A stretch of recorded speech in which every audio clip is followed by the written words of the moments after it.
أعوذ بالله من الشيطان الرجيم بسم الله الرحمن الرحيم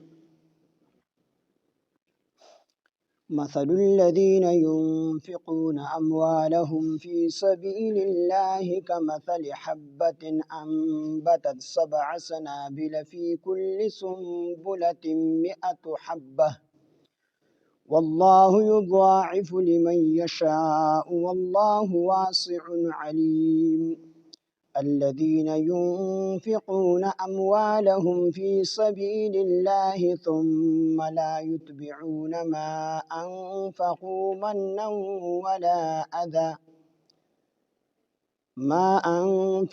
منا ولا أذى لهم أجرهم عند ربهم ولا خوف عليهم ولا هم يحزنون قول معروف ومغفرة خير من صدقة يتبعها أذى والله غني حليم يا أيها الذين آمنوا لا تبطلوا صدقاتكم بالمن والأذى كالذي ينفق ماله رئاء الناس ولا يؤمن بالله واليوم الآخر فمثله كمثل صفوان عليه تراب فأصابه وابل فتركه صلدا لا يقدرون على شيء مما كسبوا والله لا يهدي القوم الكافرين صدق الله العظيم رب اشرح لي صدري ويسر لي أمري واحلل عقدة من لساني يفقهوا قولي رب زدني سبحانك لا علم لنا إلا ما علمتنا إنك أنت الحليم الحكيم سورة بقرہ دریم سپارہ آیات نمبر 261 مثل الذين مثال دهای خلق ينفقون چاغوی خرج کوي اموالهم چاغوی خرج کوي اموالهم خپل مالونه فی سبیل الله پلار د الله کی کمثل پشان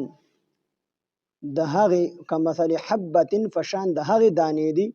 انبتت شروټو کوي 7 سنابل 7 وگی فی کل سنبلة په هر یو وگی کی 100 حبت سلدانی وی والله الله تعالی یضاعف زیاتوی لمن د هغه چا د پاره یشاء چې وغواړي والله الله تعالی واسع وسعت ولدی علیم او پوه دی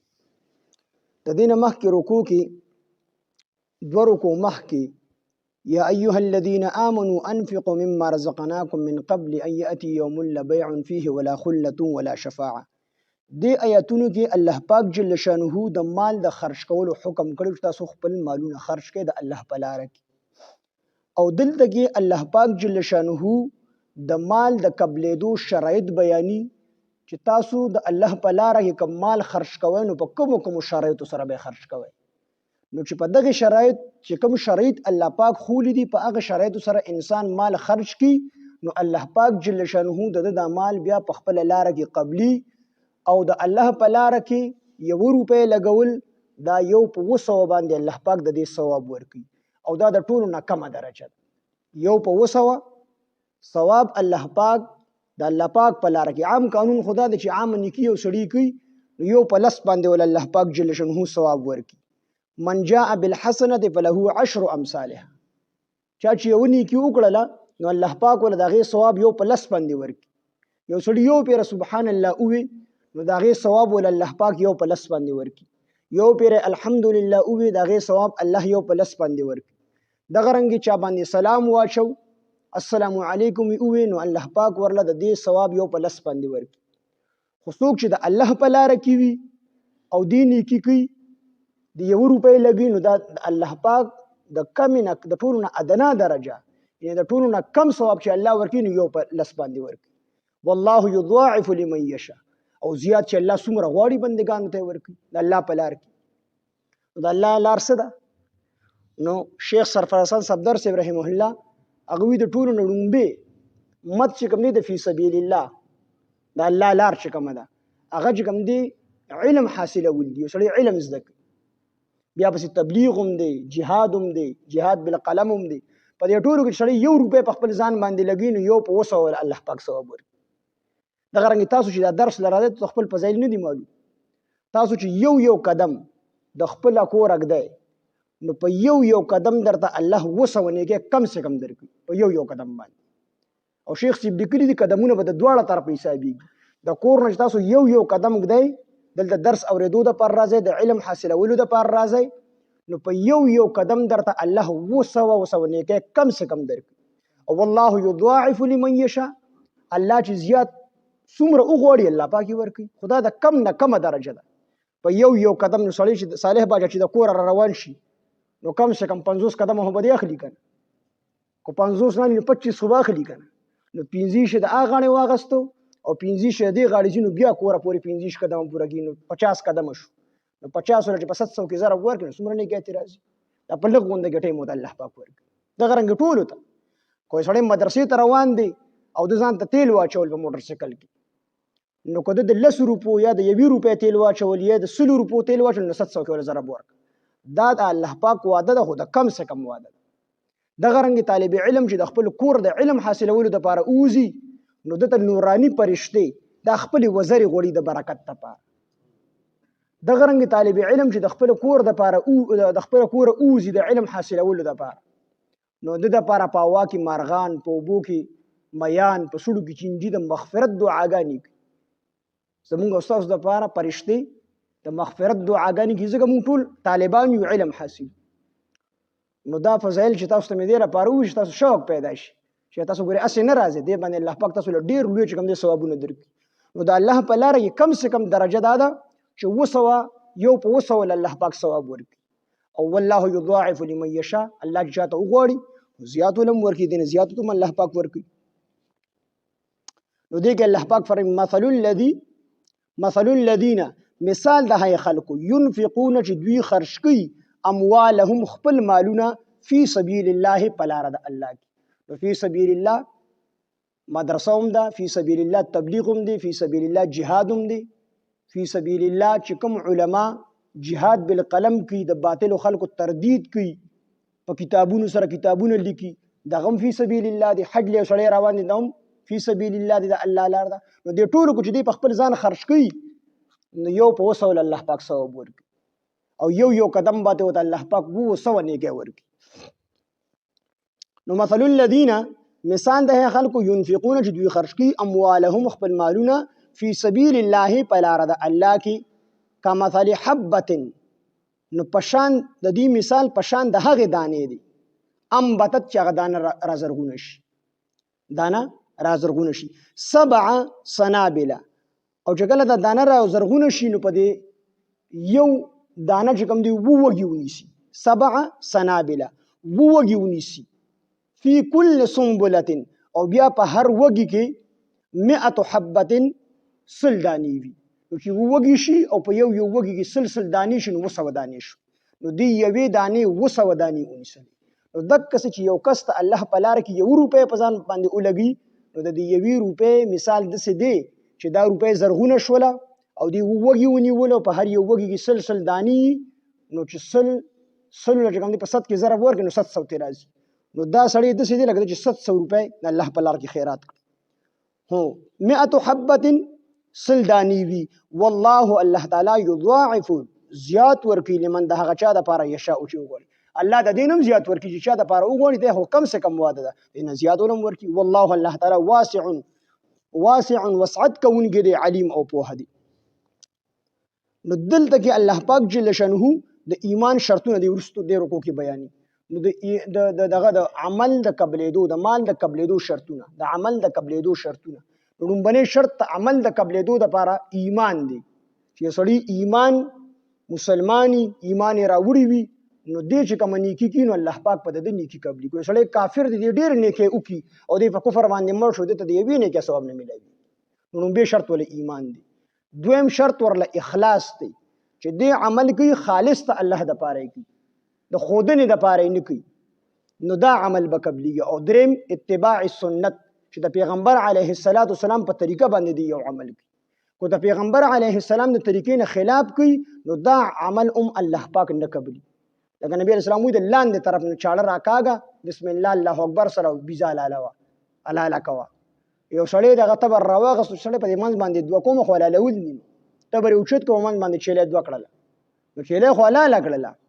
خو دا مرداره ده ولې د پیغمبر د طریقې نه خلاف ده. نو که یو سړی ښکلی کار کوي خو د پیغمبر د طریقې نه خلاف وي نو هغه عمل الله پاک نه قبلي هغه د الله په نسبت باندې قبول نه دی. نو لومبی شرط ایمان بیا اخلاص دویم شرط دریم اتباع سنت او د مال دپاره ورسره یو شرط دا دی چې دغه مال پاک طیب او حلال مال پاک مال وي یعنی حرام مال نه وي او ناپاکه مال نه وي. نو دا د قبلېدو دپاره شرط وروستو را روان دي. الذین ها کسان ينفقون چې دوی مال خرج کی ينفقون چې دوی خرج کی اموالهم خپل مالونه فی سبیل الله په لاره د الله کې ثم لا يتبعون بیا دوی نه رسوي تکلیف ما انفقوا په هغه مالونو سره چې دوی خرج کړي دي ما په هغه مال سره انفقوا چې دوی خرج کړي منن احسان ور یادول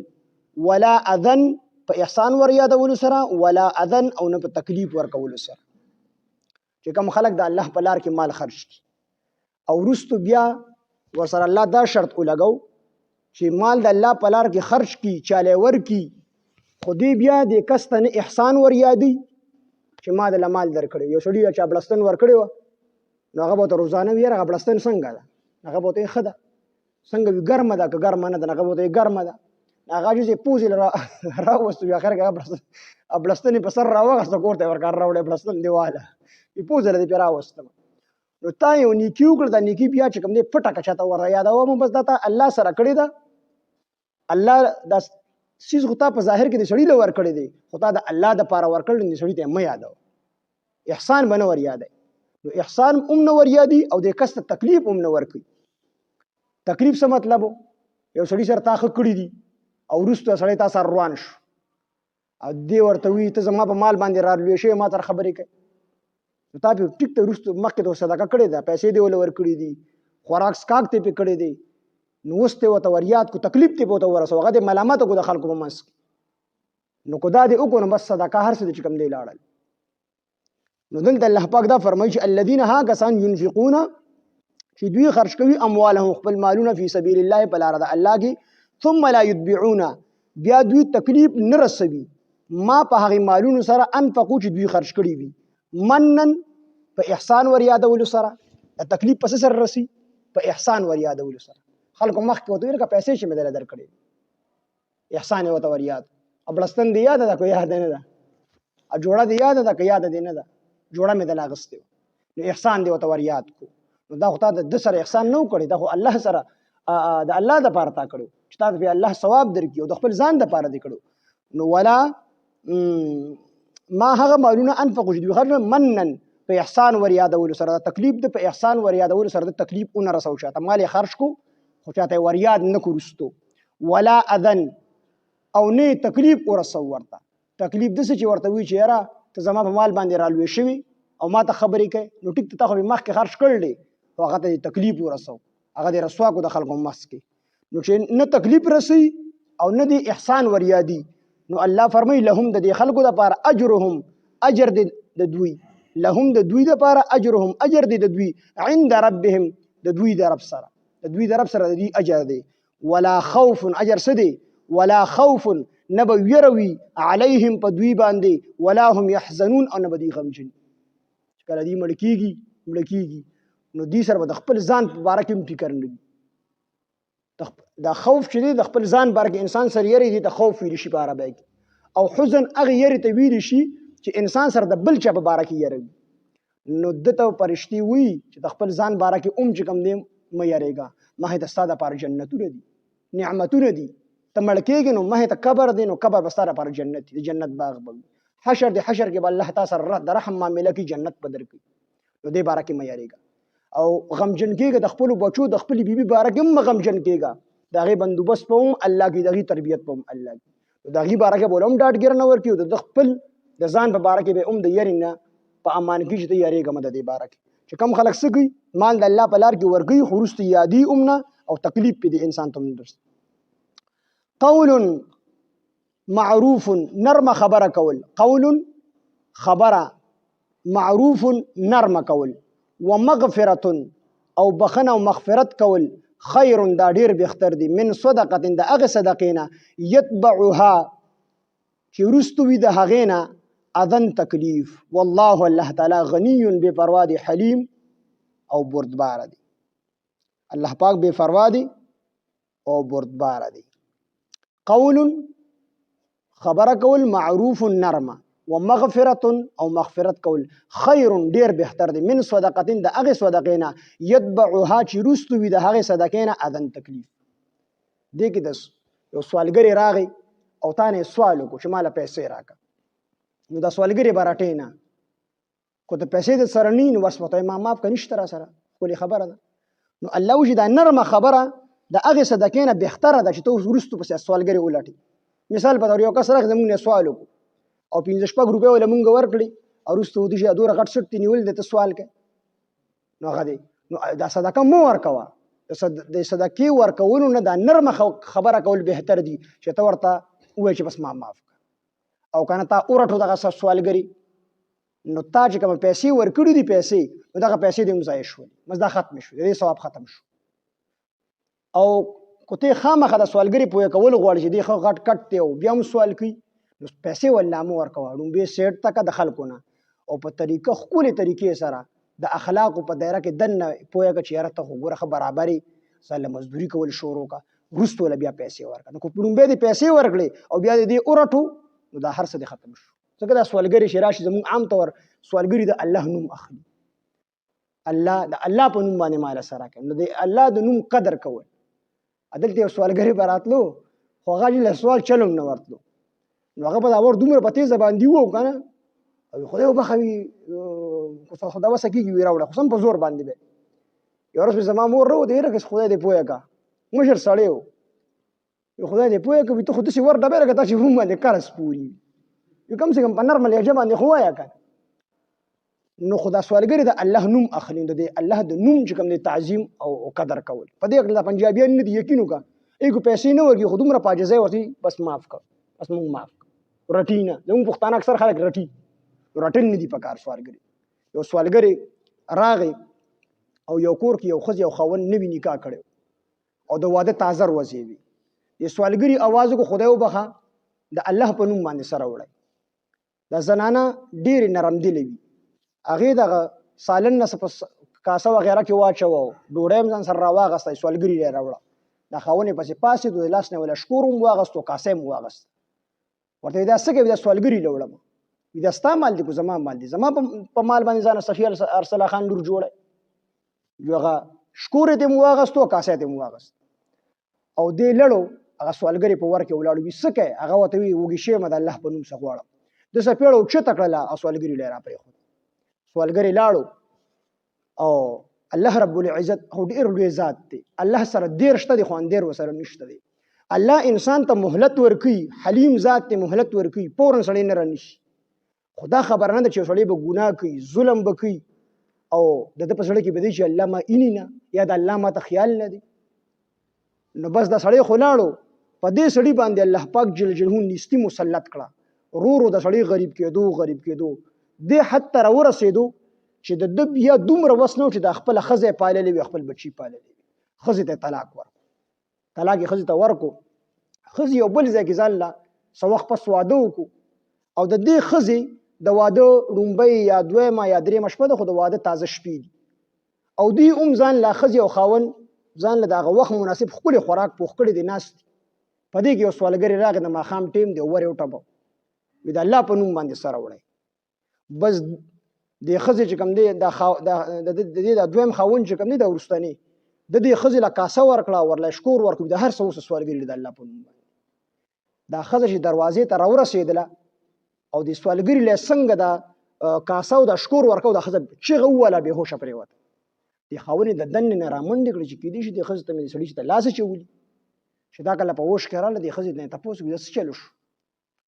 هغې ورته هېڅ چل نه دی شوي. نه ما ته به وایي. هغې بس دا زما د راز خبره تا ته نشم ویلی، خو به هر حال دې خاوند مجبوره کړی ما ته به خامخا دا خبره کوي. د سړي تا له لاس در وړو که څه چل یې سره وکړو. هغه ښځه ورته ویل چې کار دی زما خاوند او دې ډېر زیات مالدارو وي دغه شان یو سوالګري راغلی او د په سپېړه باندې وو زمونږ د واده شپه وه او د هغې نه پس په ده باندې الله پاک نیستي مسلط کړه ورو ورو غریب کېدو وي دې حد له ډېره ورسېدو چې اخره کې بیا زما د ساتنې سمینو نو ماته طلاق راکړو وي ما اوس بل واده وکړو دا زما هغه خاوند دی چې ده سره ډېرې پیسې وي او ډېر مالدار و اوس راغلی دی سوال ته ناست سوال کوي دې سړي ورته تا ته پته شته دی دغه سوالګر چې په سپېړه باندې والو نو هغه څوک و پته نشته وي هغه زه درغلی وم زه سوالګر وم او ما سوال کړی دې سړي زه په سپېړه باندې والم وي الله د ده نه مال واغستو او الله مال راکړو نو سوالګري وي رټی یم که سوال ورکولی شي که نشي ورکولی خو سوالګري به رټې نه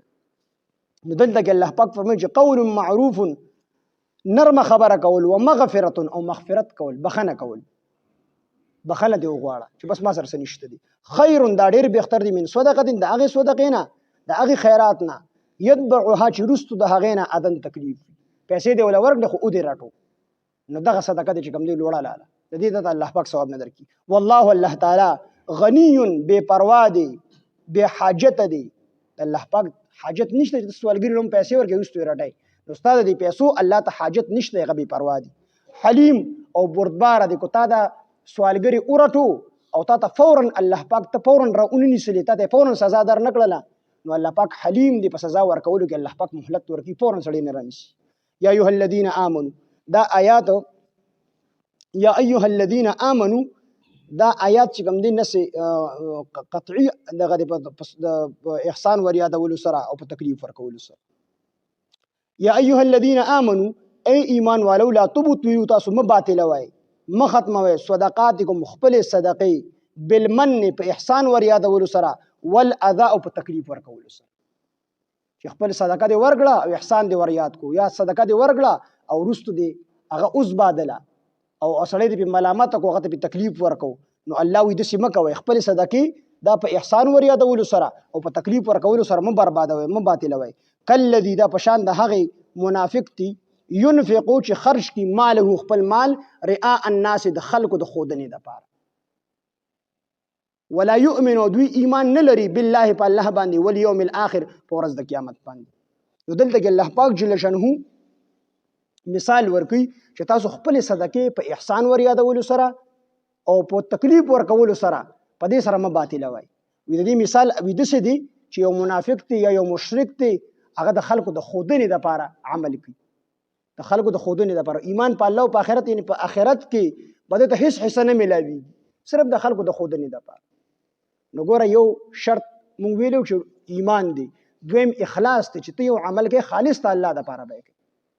د ریا دپاره به د ښودنې دپاره د عمل وکړو نو بس دا عمل دی لوړه دی د دغې ثواب نه میلاویږي ثواب خو پرېږده الټه په دې عمل باندې د الله رانیسي بیا په ورځ د قیامت چې الله پاک جل جلاله جهنم په چا باندې ګرموي که نه هغه به درې قسمه کسان دي یو به عالم او حافظ وي چې ده به علم او حفظ کړي وي خو د دې دپاره چې خلک راته عالم وي خلک راته حافظ وي د الله دپاره به یې نه وي کړي یو به هغه سخي وي چې هغه به جوماتونه او مدرسې او ښکلې ښکلې کارونه به یې کړي وي خراب کارونه به یې نه کړي خو د الله دپاره به یې نه کړي او یو به هغه مجاهد چې هغه خپله وینه د الله په لار کې ورکړي شهید شوي وي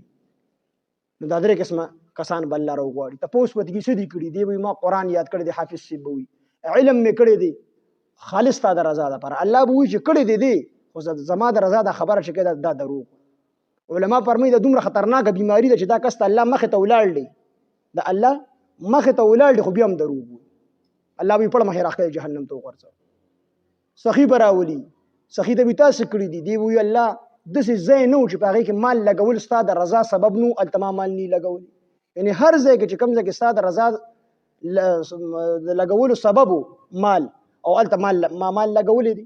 الله به وایي چې دروغ وایي زما د رضا دا خبره پکې نشته مال دې لګولی دی او په جوماتونو مدرسو کې دې لګولی په ډمو دې هم نه دی الوزولی خو زما د رضا دپاره دې نه دی لګولی د خلکو د ښودنې دپاره دې لګولی دی هغه ته دنیا کې ویلي شوي دي دی به هم پړه مخې راښکلی جهنم ته وغورځولی شي شهید به راوایي تاسو کړي دي الله ما وینه ورکړله ستا د رضا دپاره الله به وینه دې ورکړله جهاد کې جنګېدلې د کافرانو سره جنګېدلې خو زما د رضا د خبره پکې ته دروغ وایي الله به یې پړه مخې راښکلی جهنم ته وغورځوي دا ولې وي دا درې قسمه ډلې چې دي د دې د وجې نه په دنیا کې دین ژوندی کېږي د علماو او د حافظانو د وجې نه او دغه رنګې د مال د وجې نه، ځکه چې مدرسې او جوماتونه خو مالدار جوړېږي که نه، پیسو د وجې نه جوړېږي، نو مال به یې لګولي. دغه رنګ د اسلام حفاظت په تورې سره کېږي، جهاد سره. نو دا درې واړه ډلې په دې سره اسلام ژوندی کېږي، خو چې کله پکې اخلاص نی اخلاص، نو دا درې واړه ډلې دا به جهنم ته ځي. اخلاص اوچت څیز دی، او زموږ علما فرمایي د دې یو مثال ورکوي، د اخلاص داسې دی که نه لکه په سړي کې چې روح، او چې په کوم عمل کې اخلاص نی اخلاص وي دا داسې دی لکه مرداره. نو که یو سړی چیلی چې کوم دی مرداره شوي راوړي مونږ ته وایي چې دا چیلی واله دا قبوله کړئ، په تا باندې مې سود د مرداره چیلی ده، نو مونږ به ډېر خفه کېږو په دې باندې. خو ماما لی راوړه کېدای شي دې ورسره ووي، او که مونږ لی راوړه نو مونږ به خفه شو چې دا دې څه وکړو. خو که د دغې مردارې چیلی په ځای باندې یو وړوکې غوندې مارکې چرګوړي چې راوړه مونږ لی راکړو، نو مونږ به هغې باندې ډېر خوشحالېږو، مونږ زموږ ډېر لوی قدر و، یخني به پکې ځان لو. ولې دا حلال دی، دا بل شي مردار. دکه رنګې لږ غوندې عمل کول خو خالص ته الله دپاره، دا الله ته ډېر لوی دی. او ډېر عمل کول خو چې اخلاص پکې نه وي نو دا داسې دی لکه مردار، الله په دې خفه کېږي په دې عمل باندې. دا چې عمل کوئ خالص ته الله دپاره کوئ. تهجد کوئ نو بیا چې سار را پاسئ نو دا مه وایئ چې یاره بېګا 4 بجو کې پاڅېدم نو ګوره سپوسم غفل ګیدړانو پکې چغې وایي. څه مطلب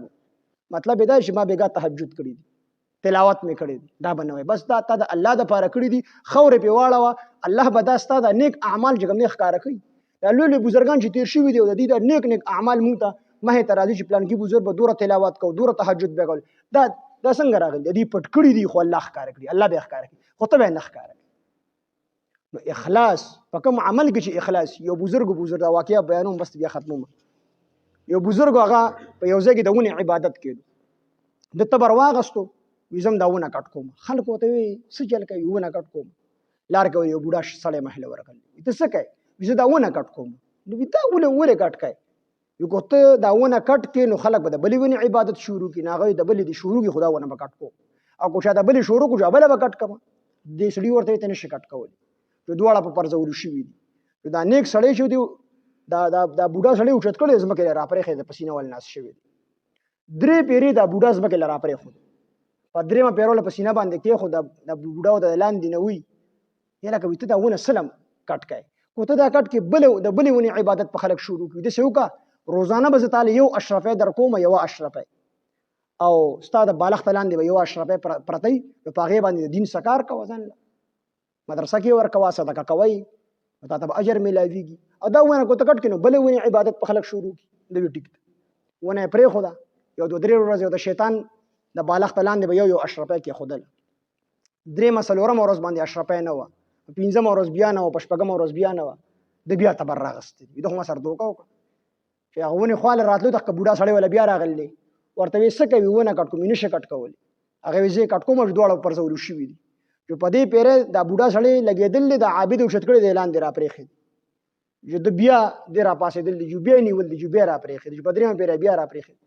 دا عابد ورته د لاندې نه وي ګوره بله پیره 3 پیرې ما ته راغورځولې وي، زه په تا باندې پهلوان وم، او دې پیرې له ته په ما باندې پهلوان شو، زه دې راغورځولم، دا ولې؟ هغه وایي هغه بله پیره چې ته راتلې نو ته د الله د رضا دپاره راتلې، او دا اوس چې راغلی د اشرفی دپاره راغلی، اخلاص پکې ختم شوی دی، زه شیطان یم، د دې وجې زه په تا باندې غالب رالم. نو نیک اعمال کو لږ عمل وي خو چې خالص ته الله دپاره وي نو الله پاک په هغې باندې ډېر څه ورکوي. او که تا لوی عمل وکړو، تهجد دې وکړو، خو دا خبر دې ورسره وکړه چې یاره بېګا ویځو اسمان کې 4 بجو کې، او تلاوت دې وکړو، او خلکو ته دې ووایي چې ما دوره تلاوت وکړو، په دې ته د الله هېڅ نه درکوي، الټه پرې دغه ده. نو دې کې الله پاک مثال بیاني، یا ایها الذین آمنوا ای ایمان والو لا تبطلوا تاسو مه باطلوئ صدقاتکم خپل صدقې خپل خیراتونه بالمن په احسان ور یادولو سره والاذى او په تکلیف ورکولو سره، کالذي دا پشان د هغې کس دی چې منافق وي، د هغې منافق پسان یا د هغې مشرک پشان، ينفقو چې خرج کوي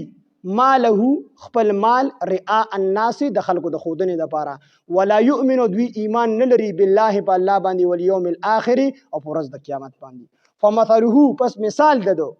مثال د دې ریاکار سړي چې کوم سړی په ریا سره عمل کوي، اوس د مثال بیانې ښه په دې ځان پوهېږه دا ځای لږ مشکل دی. فمثله پس مثال د دې ریاکار سړي دا کوم مخې ته چې ذکر شو لومبې خو الله پاک کالذي پشان د هغې مشرک یا د منافق ينفقو چې مال خرج کوي، ينفقو چې خرج کوي ماله خپل مال رئاء الناس د خلکو د ښودنې دپاره چې د خودنې د پاره خرج کوي ولا یؤمن دی ایمان نه لري بالله په الله باندې والیوم الاخر په ورځ د قیامت باندې فمثله اوس ورپسې مثال د دې ریاکار بیاني فمثله پس مثال د دې ریاکار سړي کمثل پشان صفوان د هغه ګټ دی علیه چې پاغي باندې تراب خوروي فاصابه او اوریږي په دې ګټ باندې وابل تیز باران فترکه پس پریګ دی د ګټ لرا سولدن بالکل صفا دلته مثال بیاني چې یو ګټ وي د منافق ډومبه خو الله پاک د هغه منافق یا د هغه مشرک مثال بیاني چې هغه د خلکو د خودنې لپاره عمل کوي چې د خودنې لپاره عمل کوي نو هغه په آخرت باندې او په ورځ د قیامت باندې ایمان امني په الله باندې ایمان امني نو دا کس خو د خودنې لپاره عمل کوي نو د په قیامت کې هیڅ شی نه ملوي نو بیا د ریاکار مثال بیان چې د ریاکار مثال څنګه دی چې کوم سړی د ریا لپاره عمل کوي وې د مثال د څه دی چې یو ګټي او په دې ګټ باندې ډیره خوره چاچولي او په هغه خوره کې تخم نل کړی وي غنم وي او جواری یا بل یو سبزی یا چې کوم نه میوه وغیره د میوې یو ډکی پکې نل کړی تخم پکې دنه اچولي نو د خوري خاصیت دا دی چې په دې کې تخم زرغونیږي خو په ګټه کې تخم نه راخیږي کو چا په سړک کې جوار غنم وکړل په دې کې نه راخیږي په خوره کې راخیږي نو په دې ګټ تپاسه خوره پرته نو په خوره کې خو دا تخم راخیږي نو په دغه ګټ باندې تیز باران وشي چې تیز باران پی وشي نو خوره ته مکمل چې کوم دغه باران ووسی نو تخم پکې موسی یا خوره پکې موسی نو دا ګټ بالکل صفا شي چې ګټ صفا شي نو په ګټ کې خو بیا څه شي نه راخیږي نو د کشن د ریاکار مثال دی چې دې پر ریاکارۍ سره عمل وکړي نو دې چې کوم عمل وکړي د پر ریاکارۍ سره وکړي د ریاکارۍ مثال داسې دی لکه په دې ګټ باندې چې باران وشي خوره ته ووسی هېڅ شی پکې رازرغون نه شي به تش د بازګولو کوتک پاتې شي ته د هېڅ نه میلاویږي په دې باندې نو دې کې الله پاک دغه مثال بیانوي فمثله پس مثال د دې ریاکار کا مثل صفوان پشان د هغې ګټ دی علیه چې په هغې باندې تراب خوروي فاصابه پس ورسیږي دې ګټ ته یعنې وورېږي په دې ګټ باندې وابلون تیز باران فترکه پس پرېږدي دې ګټ لره دا باران سول دا بالکل صفا لا يقدرون نو نشي حاصلولی دوی علی شیء یو څیز مما د هغې نه کسبو چې دی وکړل نو دی دا ریاکار چې دی د چې په دنیا کې څوم وکړل د دې نه دی هیڅ څیز په آخرت کې نشي حاصلولی د یوې نیکۍ ثواب درته نه میلاویږي والله الله تعالی لا يهدي القوم الظالمین هدایت نه کی لا يهدي القوم الکافرین هدایت نه کی قوم د کافرانو نو دا ریاکار کو هر څومره عملونه وکړي خو دته په آخرت کې د هغې هیڅ قسمه بدله نه میلاویږي څرنګه چې د سړي په خوره کې تخم کرل دی د ګټ تپاسه او باران پې وشو تخم هر شی وله وړو ګټې مکمل صفا کو نو څرنګې چې د دې ګټ نه تخم نه رازرغونیږي او دته د دې فصل هغه ثمره نه میلاویږي نو دک شان دی ریاکار ته چې په ریاکارۍ سره عمل کړی دی په آخرت کې دته د هغې هیڅ قسمه ثواب نه میلاویږي د دې مثال مطلب دا نو دلته کې مثالونه بیان شروع شرایط بیان شروع شرط اخلاص دا ایمانو دویم اخلاصو دریم اتباع سنت دا د عمل د قبلېدو دپاره شرطونه دي او شپولې دا دی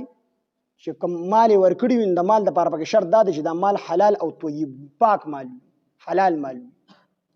او بیا دا دی چې د چا سره نیکي کړي وي نو احسان به ور یادي هم نه او دې کس ته به تکلیف نه رسي نو د هغې نه پس به ورته الله پاک یو په 200 باندې ثواب ورکړي د الله په لاره کې خو تکلیف یې ورسو یا احسان ور یاد کړو بیا به د هېڅ نه میلاوي نو دا شرایط دي د عمل